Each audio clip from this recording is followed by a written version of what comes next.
Bonjour à tous, vous regardez l'autre direct, nous sommes toujours aux Journées de l'économie, cette fois-ci avec Henri Guénaud, bonjour. Bonjour. Alors vous êtes député Les Républicains et candidat à la présidentielle hors du cadre des primaires de la droite et du centre. Avant de parler de la thématique de la conférence à laquelle vous venez de parler, réinventer l'action publique, je voulais vous faire réagir sur l'actualité du jour, l'élection de Donald Trump. Quel sens vous lui donnez à cette élection surprenante ? Je ne sais pas si elle est tellement surprenante. On a toujours l'air d'être surpris. On est surpris par le Brexit, on était surpris par le non à la Constitution européenne. Maintenant, on est surpris par l'élection de... Vous en avez parlé dessus, de Ronald... Non, mais vous avez fait dire Ronald Reagan. Non, Donald Trump, je n'arrive pas à me faire à l'idée que Donald est à la Maison-Blanche, mais... non, j'aurais pas parié dessus, mais j'aurais pas non plus parié qu'il était impossible qu'il fût élu. Hein. Tout ça. C'est symptomatique déjà, de quoi, cette victoire ? Déjà qu'il ait pu être le candidat du Parti républicain, c'est-à-dire le parti de Lincoln, c'était déjà quelque chose d'invraisemblable. Voilà. Après, je crois qu'on sous-estime la colère des peuples, on sous-estime le rejet de tout ce qui fait depuis quelques décennies le consensus des élites dans tout l'Occident, et qui se détache de plus en plus de l'opinion des gens ordinaires, des classes populaires et des classes moyennes. Alors je sais bien qu'il y a des gens à revenus plus élevés qui ont voté Donald Trump, mais je doute quand même que lorsqu'on fera une analyse sociologique de cet électorat, on ne trouve que des riches dans l'électorat de Donald Trump. On va trouver beaucoup de gens qui habitent dans des régions défavorisées. On va trouver beaucoup de gens qui se sentent en insécurité à la fois sociale, économique, mais aussi culturelle. C'est les mêmes motivations au fond que le Brexit. Il y a eu le Brexit, il y a l'élection de Donald Trump, il y a eu des signes avant-coureurs. Il y a le malaise de l'Occident, voilà, le profond malaise de l'Occident. Qu'on va venir. Est-ce que vous pensez que ça, c'est l'événement déclencheur d'autre chose, d'un début de démondialisation ? Puisque dans la conférence, vous avez expliqué que c'était globalement, ça sonnait un peu la fin de la mondialisation heureuse. Ah, heureuse sûrement, l'a-t-elle jamais été ? Elle n'a jamais été heureuse. Le problème, c'est qu'elle est heureuse pour ceux qui tirent leur épingle du jeu au détriment de tous les autres. Mais il commence à y avoir une telle quantité de perdants et une telle dose d'angoisse face au risque de déclassement, face au risque, encore une fois, de perdre non seulement sa sécurité économique, mais aussi sa sécurité culturelle. Donc, on a beaucoup joué aux apprentis sorciers. Cette idée qu'il faut que tout le monde se ressemble, qu'on peut laisser se creuser les inégalités indéfiniment, il y a un moment où ça devient insupportable. Hein, cette idée que tout le monde aura les mêmes lois, le même modèle, c'est intenable. Et ça vaut pour les flux migratoires, pour les flux économiques, commerciaux. Pour vous, c'est une bonne chose ? Je ne dis pas que c'est une bonne chose, je dis simplement que ça rejoint certaines de vos idées. C'est un événement, non, je ne partage pas les idées de M. Trump, mais en revanche, c'est la confirmation d'un diagnostic qui est posé depuis longtemps, à savoir que, à force d'organiser l'aplatissement du monde et de dessaisir les peuples de leur pouvoir au profit des juges, des traders, des autorités indépendantes, des bureaucrates, etc., et de ne jamais rien changer, quels que soient les avertissements que reçoit la classe dirigeante, eh bien, il se passe ce genre d'événement. Qui pouvait penser que la Grande-Bretagne, le Royaume-Uni allait quitter l'Europe ? Voilà, qui pensait qu'ils étaient vraiment entrés aussi. On peut poser la question dans ce sens-là. Vraiment entrés. Ils tiraient très bien leur épingle du jeu. Ils n'étaient pas dans l'euro non plus, mais ils étaient dedans. Ils sont dedans depuis le début des années 70. Il faut quand même... voilà. Alors, cela dit, la Grande-Bretagne, elle ne va pas quitter le continent européen. Mais on voit bien que ça a été une sorte de surprise... considérable pour les élites européennes. Et vous pensez que ça ouvre des vannes quand vous parlez de la colère des peuples, que chacun de ces événements ouvre un peu plus les vannes et rapproche vers l'inéluctable ? Mais rien n'est inéluctable si on tire les conséquences de ce qui se passe. Si on continue à expliquer à chaque fois qu'on est confronté à un événement de ce genre, que ce sont les analphabètes, les idiots, les vieux qui ont voté, que donc ça n'a aucune importance, ou si on essaie, comme on voit bien ce qui se passe en Royaume-Uni, de dénier au peuple le droit de choisir, en disant mais c'est pas possible, donc comme c'est pas possible et comme c'est pas acceptable, eh bien on va faire en sorte que ça n'ait aucune conséquence. Vous savez, il y a une époque où on faisait voter 2 fois, on a l'impression qu'on allait faire voter jusqu'à ce que les gens finissent par dire oui. Voilà, on a vu au fond ce qu'on a eu tort de faire avec le traité de Lisbonne. Vous ne pouvez pas dessaisir les peuples de leur pouvoir de décider de leur destin. Ça n'est pas possible, ça n'est plus possible. Et il y a trop de souffrance, trop d'angoisse, trop de peur, un malaise trop profond pour qu'on prenne tout cela à la légère, que quelques groupes dominants confisquent le pouvoir des peuples de choisir leur destin. Voilà, ça n'est plus possible, ça n'est plus pensable. Ce qui va amener à une discussion sur la nouvelle action publique, mais là on arrive à la fin de cet entretien. Pour sa partie TLM, on se retrouve sur lyoncapital.fr. À tout de suite. De retour sur lyoncapital.fr, toujours avec Henri Guénaud. Donc finalement, il faut réinventer l'action publique pour calmer la colère des peuples ou pour répondre à leurs attentes. Il faut répondre aux difficultés. Vous avez été à l'Élysée pendant 5 ans, conseiller spécial de Nicolas Sarkozy. Est-ce que vous avez vu de l'intérieur que finalement le pouvoir économique avait pris le pas sur le pouvoir politique? Le pouvoir économique n'a pas pris le pas, c'est le pouvoir politique qui cède systématiquement, mais qui se défausse. Il se défausse depuis plusieurs décennies. Ça fait 40 ans que le pouvoir politique se défausse. Ça fait 40 ans qu'il s'enferme dans des règles, dans des traités, dans des systèmes où le pouvoir politique ne peut plus décider. Mais c'est comme la mondialisation, c'est le fruit de décisions politiques. C'est pas tombé du ciel. C'est à un moment où on a décidé de signer des traités, on a décidé de s'enfermer dans un système de règles, de juridiction, de sanctions. On l'a fabriqué, on a fabriqué ce monstre, on a fabriqué le monstre qui est devenu l'Union européenne aujourd'hui, on a fabriqué le monstre qui est devenu la mondialisation aujourd'hui, et le monstre dévore ses enfants. Mais pour vous, il n'y a aucun bienfait dans la mondialisation? Mais c'est quoi la mondialisation? C'est quoi? C'est des produits qui traversent les frontières. Mais non, mais pourquoi avant ils traversaient pas? À moindre coût. Avant ils traversaient pas. Je veux dire, on a attendu les années 90 pour abaisser les droits de douane. Non, mais non, c'est pas vrai. Par exemple, à l'intérieur de l'Europe, l'essentiel de l'intégration commerciale, elle est faite avant l'acte unique.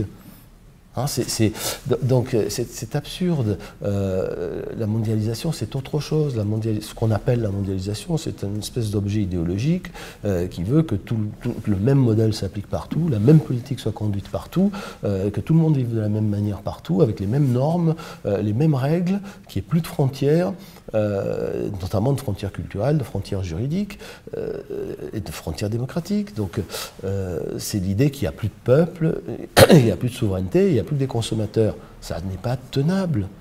En Europe, ça s'est traduit par un projet fou qui est un projet de dépolitisation de l'économie et de la société. On va trouver les institutions optimales, les règles optimales, et puis on va mettre tout ça en pilotage automatique et ça ira très bien. Mais pour vous, le protectionnisme est la seule solution? Et puis qui vous a parlé d'abord de protectionnisme? Qui a parlé de protectionnisme? On a entendu parler, on a entendu certains durant la conférence, certains des items récurrent du protectionnisme. Le protectionnisme, ça peut vouloir dire beaucoup de choses. Ça peut vouloir dire mettre des limites à la liberté des échanges, mais il y a des limites à toutes les libertés, non? La liberté, c'est pas de pouvoir faire n'importe quoi sans limite. Des traités de libre-échange, encore une fois, on en signe depuis la fin de la Seconde Guerre mondiale, et on en signait avant. On en a fait au XIXe siècle, on en a fait au XXe siècle, mais c'était des traités qui portaient sur l'abaissement des droits de douane, sur l'abaissement des contingentements, qui réservaient les droits de douane ou les contingentements à des situations exceptionnelles pour corriger une distorsion de concurrence. Et là, on est passé à toute autre chose. On est arrivé dans un système où, on voit bien à l'intérieur du marché unique, où on veut uniformiser toutes les normes, où on veut uniformiser toutes les règles. Depuis le Brexit, l'Union européenne revient un tout petit peu dessus. Il y a certaines normes non, qui moi ont je été trouve qu'on n'a abaissées. tiré aucune conséquence du Brexit. Aucune. Tout le monde a dit qu'il faut en tirer les conséquences. C'est comme le nom à la Constitution européenne. Personne n'en a tiré les conséquences. Chaque fois qu'il y a une crise, pendant 3 jours, on dit il faut écouter les peuples. Et puis on recommence. Voilà, la machine continue à tourner comme s'il ne s'était rien passé. Tout à l'heure, vous discutiez de l'action publique. Globalement, en France, le plus d'État a été testé, le moins d'État a été testé. Mais c'est quoi le plus d'État? C'était quand le plus d'État Ça a été des périodes très courtes. Parce que l'État... ça a été testé, le moins d'État a été testé aussi. L'État gaulien, même Colbertis, il a été testé, il n'a pas si mal marché. Hein, les 30 Glorieuses, c'est pas un mauvais souvenir. C'est dans un contexte économique différent. Ce serait intéressant de voir en quoi il est tellement différent. En quoi ce qu'on a fait à l'époque est impossible à accomplir aujourd'hui. Il y avait un pays à reconstruire. Il y avait des enjeux... dans les années 60, il était reconstruit. Des enjeux conjoncturels qui non, dans les ne années sont 60, pas les mêmes que celui d'aujourd'hui. Dans les années 60, il était reconstruit. Et il n'y a pas eu que la France. Ces 30 Glorieuses ont été partout où on a tiré les leçons de la grande crise et accepté non de détruire le capitalisme, mais de le maîtriser et de le canaliser. On a obtenu d'excellents résultats. Le problème n'est pas de supprimer l'action publique ou de remplacer toute l'initiative privée par l'initiative publique. Le problème est de trouver la bonne articulation entre la puissance publique et l'initiative privée, l'initiative individuelle. Voilà. Et toutes les époques où le capitalisme a été prospère sont des époques où on a trouvé cette bonne articulation. Moi, je cite souvent Venise. Le capitalisme est né à Venise quand les Vénitiens inventent le système des galères d'Amercato. C'est-à-dire l'État construit des galères et les loue à des poules d'armateurs. Voilà. C'est une excellente articulation entre le privé et le public. Et ça fait de Venise, ça fera de Venise la plus grande puissance maritime et commerciale de son temps. Et de Marco Polo, le premier apôtre de la mondialisation. Mais c'est quoi, encore une fois, la mondialisation? Pourquoi vous le dites très bien, d'ailleurs, on n'a pas découvert la Chine dans les années 90. Bon. Si la mondialisation, c'est des relations avec l'ensemble du monde, c'est la mondialisation de Marco Polo. Ben oui, mais alors si la mondialisation date de l'époque de Marco Polo, ça veut dire qu'il n'y a rien de nouveau sous le soleil. Hein. Elle a été un peu misée entre parenthèses entre-temps. Non, mais c'est pas vrai. Pourquoi il n'y avait pas de relation? Il n'y avait pas de relation entre l'Asie. Vous prenez la fin de l'âge du bronze nouveau, vers 1200 avant Jésus-Christ, vous avez de la mondialisation. Hein, quand les bateaux qu'on retrouve, ils ont dans leur cale des produits qui viennent de 10 ou 15 régions du monde. Un rythme, une vitesse différente de ça n'a aucune. Mais pourquoi une vitesse? Enfin, je veux dire, c'est la vitesse de son époque. Voilà, de son époque. Hein, mais à chaque fois, il y a une articulation intelligente entre en tout cas dans le capitalisme et dans les périodes de prospérité, il y a une articulation intelligente entre la puissance publique et l'initiative individuelle, l'initiative privée. C'est le cas au XVIIe, au XVIIIe siècle avec les grandes compagnies et le commerce au loin. Ça sera le cas avec la révolution industrielle. Ça sera le cas avec les 30 Glorieuses. Et c'est ce qu'il nous faut trouver aujourd'hui, au lieu de s'enfermer dans un débat idéologique absurde qui consiste à dire pour les uns il faut supprimer l'État et pour les autres il faut supprimer le marché, la propriété privée. On n'en est plus là. Personne n'a jamais expérimenté un système dans lequel il n'y a plus de puissance publique. Bon, et personne ne pense un instant, parce que ça on a essayé, qu'un système dans lequel il n'y a plus du tout d'initiative privée, de liberté individuelle peut fonctionner. On a vu avec l'expérience du XXe siècle. Pour revenir sur un débat idéologique qu'on entend beaucoup, enfin je ne sais pas si c'est un débat du reste, mais une idéologie qu'on entend beaucoup dans votre famille politique, et vous êtes un peu à contre-courant, quand on parle d'action publique et de ceux qui la mènent, des fonctionnaires, on entend pendant le débat des primaires la bataille des chiffres, le montant d'économie ou le nombre de personnel supprimé. Qu'est-ce qui vous gêne dans cette réflexion? Ce qui me gêne, c'est que c'est le degré zéro de l'économie. Il faut éliminer toute intervention de l'État, les supprimer le plus possible. Qu'est-ce qui vous gêne là-dedans dans votre D'abord, famille? c'est le degré zéro de l'économie, parce que quand on dit je propose de supprimer 500 000 fonctionnaires ou qu'on se jette des centaines de milliards d'économies de dépenses publiques à la figure, on omet de considérer en face ce qu'on perd en supprimant ces dépenses. Hein, supprimez donc les dépenses de l'assurance maladie et vous verrez si la France se portera mieux et si elle sera plus riche. Bon, supprimez les allocations chômage et vous verrez si la France sera plus riche et se portera mieux. Tout ça est absurde. On peut aussi supprimer les crédits de la justice, ceux de la police, tout ça, ou ceux de l'éducation, ou ceux de la recherche. Et la France se portera-t-elle mieux? Mais comment expliquer que l'action publique, si on prend par exemple le domaine de l'éducation, il y a eu sous Nicolas Sarkozy des suppressions de postes, des créations de postes sous François Hollande, dont l'effet sera peut-être plus difficile à juger aujourd'hui, puisqu'il faut un temps de latence pour juger, mais on n'a pas l'impression que la France ait progressé entre-temps dans les classements, ce qui veut dire qu'il y a peut-être aussi un problème d'organisation de l'action publique. Oui, qu'est-ce que vous feriez, vous? Pas seulement d'organisation de l'action publique. Il ne suffit pas évidemment d'embaucher des professeurs ou de rajouter des crédits pour que ça fonctionne. Il faut savoir ce qu'on va faire de ces crédits et au service de quelle ambition ils sont. L'éducation, ça exige d'abord un projet éducatif, ça exige d'abord de savoir ce que nous voulons faire de nos enfants, quel type humain, quel type d'homme nous voulons fabriquer. Il n'y a absolument pas d'éducation sans idéologie de l'éducation. Comment croyez-vous qu'on a fait l'école de la République ? Comment croyez-vous qu'on a développé l'enseignement au moment de la Renaissance, sinon après des débats extraordinaires sur ce qu'on devait apprendre aux enfants, sur le type de culture qu'on devait transmettre? Voilà, tout ça, ce débat est complètement évacué. Il y a un deuxième débat dans l'éducation, c'est celui de l'autorité. Mai 68 a pulvérisé l'autorité et depuis on n'a rien fait pour la réparer et on se retrouve aujourd'hui avec un défaut d'autorité des maîtres qui induit un défaut d'autorité intellectuelle aussi. Donc, et il n'en faut pas moins qu'hier, il en faut plus parce qu'il y a les réseaux sociaux, parce qu'il y a cette idée folle qui veut que tout se vaut, tous les points de vue se valent, toutes les compétences se valent. Or, ça n'est pas vrai. Je veux dire, une civilisation, c'est une hiérarchie des savoirs, c'est une hiérarchie des valeurs, c'est une hiérarchie des autorités. C'est-à-dire, il y a des gens qui savent plus en physique, plus en mathématiques, plus en littérature, et qui sont là pour apprendre à ceux qui savent moins. L'idée qu'on traite l'enfant comme s'il savait autant que le professeur, ou si n'importe quel imbécile sur les réseaux sociaux peut se comporter comme si il était prix Nobel de physique ou de médecine pour parler de la physique ou de la médecine, est évidemment une absurdité totale. Bon, mais ça demande plus de culture, ça demande plus d'autorité, ça demande plus d'école au sens ancien du terme. On ne peut pas continuer non plus avec un système français dans lequel il n'y a pas de sanctions, il n'y a plus de sanctions contre ceux qui pourrissent la vie des autres. Par exemple, ça n'est pas possible. L'école, c'est aussi l'apprentissage de la vie, c'est aussi l'apprentissage d'un minimum de discipline, parce que la vie en commun, ça exige le respect des autres, et le respect des autres, ça exige la discipline. Une discipline d'abord pour soi-même. Et enfin, on ne peut pas continuer avec un système qui rend la scolarisation obligatoire, mais pas l'école. Je crois qu'il faut maintenant y réfléchir sérieusement. Jusqu'à présent, nous avons vécu dans un système qui date du début de la Troisième République, dans lequel on n'est pas obligé d'envoyer ses enfants à l'école, on est obligé de les scolariser, mais on peut les scolariser chez soi, on peut les scolariser dans des écoles qui sont quasiment incontrôlées, même si en théorie, l'éducation nationale a le droit de jeter un œil sur ce qui s'y passe.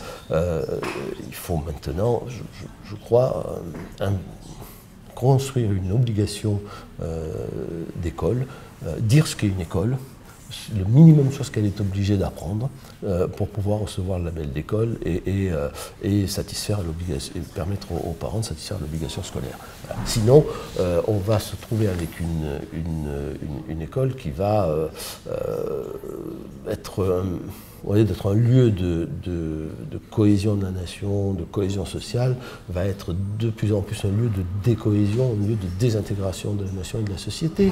Vous savez, et puis le fond du problème, ce sont les programmes. Et ça, ce sera peut-être l'occasion d'une autre rencontre. On arrive. Essentiel. Moi, quand j'étais jeune, tous les enfants en quatrième étudiaient le CID. Tous les enfants de France qui passaient en quatrième étudiaient le CID. Et bien, ça leur faisait un trésor en commun, même si ça ennuyait un certain nombre d'élèves. Ah ben aujourd'hui, c'est fini, on fait ce qu'on veut. Enfin, alors, certains l'étudient, d'autres pas.